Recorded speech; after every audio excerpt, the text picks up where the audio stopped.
Il est clair que les amendements apportés par l'honorable Avavon Ebla sont chrysogènes. Ces amendements, à la limite, sont même peut-être criminels. C'est mon ami, mais il faut que je lui dise ça.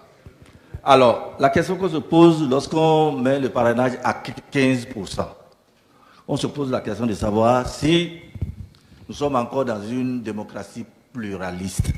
Je crois que le président Éric Ndoté l'a rappelé, que le préambule de notre Constitution, à son alinéa 3, affirme clairement qu'on ne peut plus accepter les régimes de type dictatoriaux, les régimes de type personnel.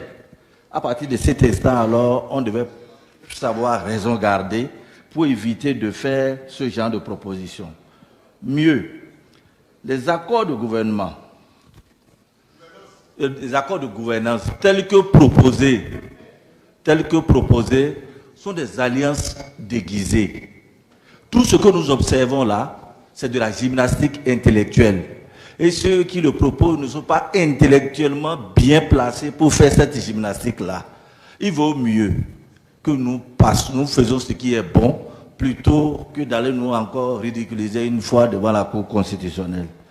Mieux, pour ce qui concerne les 180 jours qu'on a proposés pour le dépôt des candidatures pour les élections présidentielles, qu'est-ce qui peut justifier le fait que nous savons très bien que les élections législatives et communales auront lieu avant les présidentielles. Et il se fait que le candidat à la présidentielle dépose sa candidature avant les élections, avant même les candidats des élections législatives et communales. Qu'est-ce qui se cache derrière ça, Monsieur le Président?